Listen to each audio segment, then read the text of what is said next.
So here I've got two 305 watt panels. These are more than enough to power my travel trailer down there without any problem. We used to have 495 watt panels. That's what this other section is for. But found that the transportation was easier just to take the two 305s that I had purchased later on. We also had plenty of room for additional panels if necessary.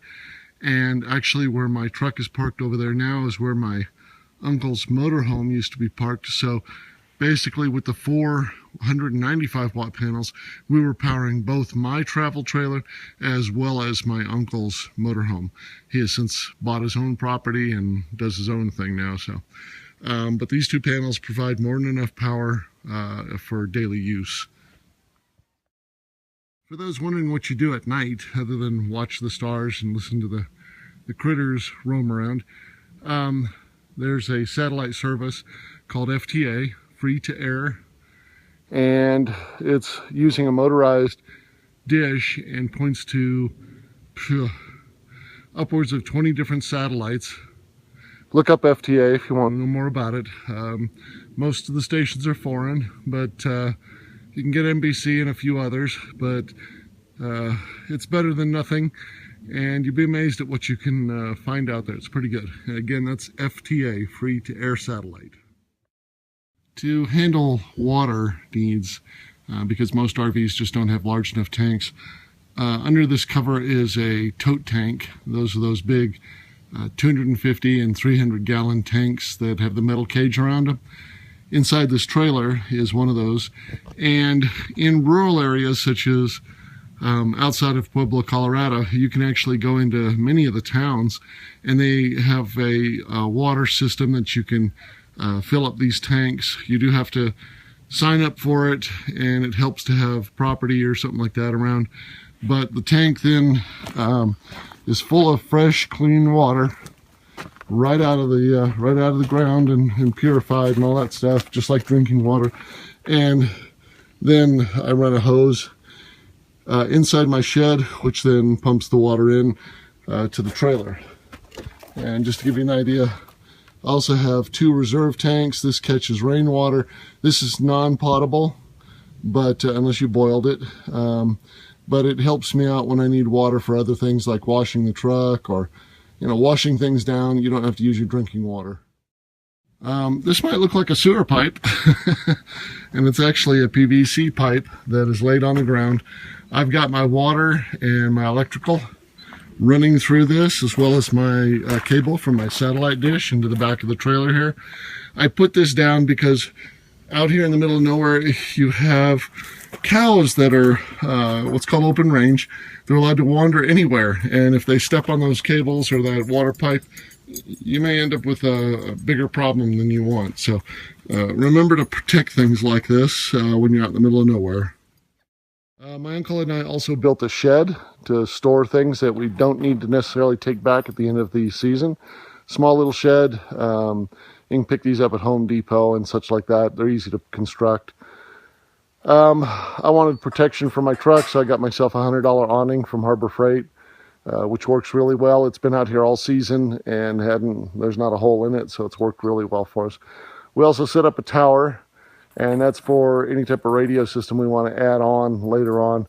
I still haven't done anything with it, but plan to in the future. And I made myself a little deck out here. My uncle actually, when he was over there, had gravel brought in, but I preferred just to do the simple little deck, so a little nice added, and then pick up a picnic table. And my two new dogs over there, Corey and Cody, Persian and Black Lab mix. They're good boys most of the time. And Toby down here, he's my scoliosis dog. He's got scoliosis in his back, but he's a good boy. Now the question comes up also of, how do you dump your black and gray water? Well, in some counties, in some areas, gray water can be dumped on the ground. It's not a big deal. In this county, they don't like that. So what we did is we bought ourselves what I call the Big Yellow Twinkie. That is a septic tank down there. Let's see if I can zoom in a little bit. There we go. and we've got pipe running all the way down to it. One end is capped, and then at the end of the season, we have somebody come in and pump it for us. Pumping is expensive though. That tank, whether it has 10 gallons or 100 or 1,000 gallons, it's going to be about $450. So it's not really cheap, but it's the legal way to get rid of it. Just for, added benefit, it's always good to have a generator. So I've got my 4,000 watt generator here. This is just a Champion, inexpensive. They're a little bit louder than normal generators, but for the price, and that they already come with the RV plug is really nice. It's worked flawlessly. Well, no, not flawlessly. I did let gas set in it for over a year, and it did plug up the carburetor. I replaced the carburetor for $14 off of Amazon, so big deal. Other than that, it's worked real well. Real happy with it. Over here we have the pump. There's the water line coming in from the tank outside, going through a I think maybe that's a 15 micron filter, into the pump and into a pressure vessel. That just helps to smooth the flow of the water. It fills up with about 45-50 psi, and it keeps the pump from cycling. And then we run PEX piping all the way around over to this side, and I have a 3-stage filtering system that the water goes through, maintains about 40 psi, and then goes out the side of the building over into the trailer. So the filters are a 5 and a 5 micron. One's a charcoal, one's a natural filter, and the third one is a 1 micron filter. So a little bit of chlorine is also dropped into the tank for the season, and had no problems. Worked real well. Now on to the fun stuff. Battery bank here. I've got, as you can see, 8 T105RE Trojan batteries. These are specially designed for solar applications. These are tied together in 12 volt boxes. So basically I have 4 12 volt boxes, 4 12 volt batteries. There we go. I also put my RV battery, the travel trailer's battery, on the front to keep it charged. Some people say don't do that. I haven't run into any problems doing so. It's worked real well and keeps the battery charged, and then I can put it in the RV when I'm ready to travel home.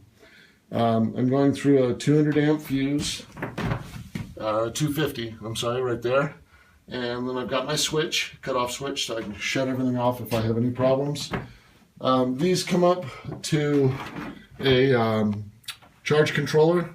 This charge controller is 40 amp, and it just started. Must be getting enough sunshine on the panels to start charging. But it'll pump out up to 40 amp. I've seen it go up to about 36 with those two 305 watt panels up on the side of the hill. I definitely recommend getting the little display box here. And let me zoom in on that. Oops, get my finger out of the way. And we're down to 12.3 volts. Normal at the end of the day is about 12.7 without any sun. With the sun, it'll head up to 14.2, 14.3. So anywhere from 12.7 volts. Normally in the morning, I'm down to 12.4 or 12.3. More than enough power for the day and through the night. On the left, you can see I'm getting 13.4 volts out of the panels right now, which isn't much, and 0.5 amp. Now, the thing to remember is 0.5 amp at 12 volts is 0.05 amp at 120 volts. Everything's multiplied, so by a factor of 10, because you're running 12 volts to 120 volts. So that means if you use an amp at 120 volts, you need to be putting into the batteries 10 amp at 12 volts to make up for that.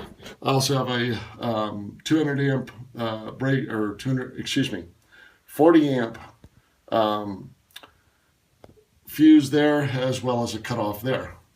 Now, what's this all go to once it goes into the batteries down here is it comes back up and goes into my PowerTech pure sine wave inverter. I like the pure sine wave because you can run anything. The square sine wave or modified sine waves have trouble with some motors and cause some buzzing with some of the power converters inside the trailer, so I prefer not to use that. These are a little bit more expensive, but so far have been well worth it. This one is 3,000 watts. Right now I'm using about an amp, so I'm using more than what I'm getting out of my solar panel system, but that's okay. The sun is coming up. It's early morning. Soon this will be pumping in 30 amp or so, and this will be nothing to worry about.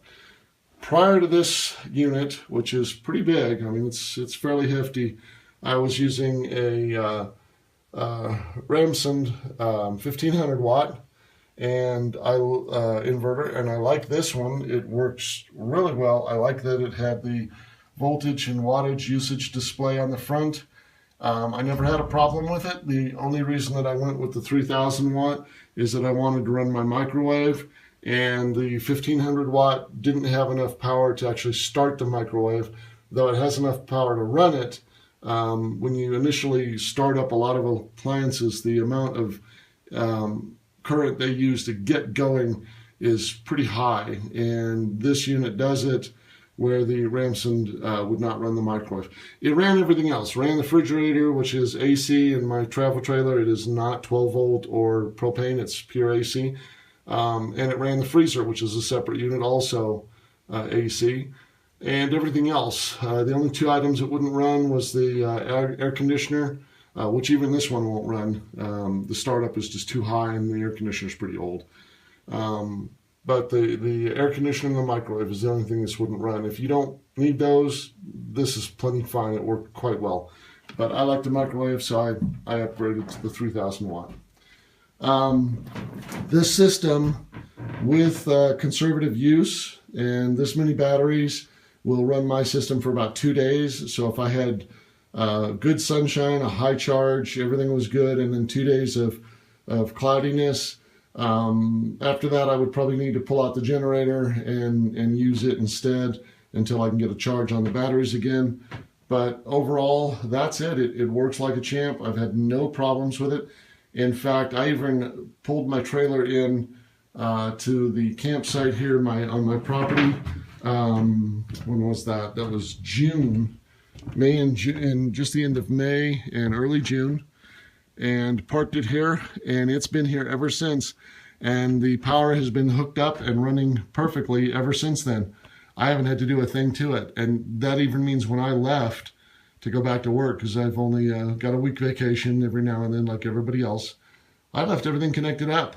I didn't disconnect the thing, and I had lights inside the trailer that turned on and off with timers, just to exercise the batteries a little bit. So it's worked perfectly throughout the year. So that's end of May through about the first week of September. Not bad.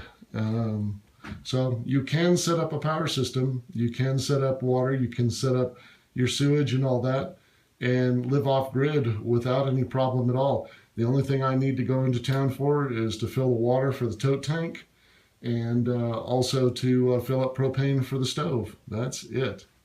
It's not too hard, it's not too expensive, and a lot of fun once you get it up and running.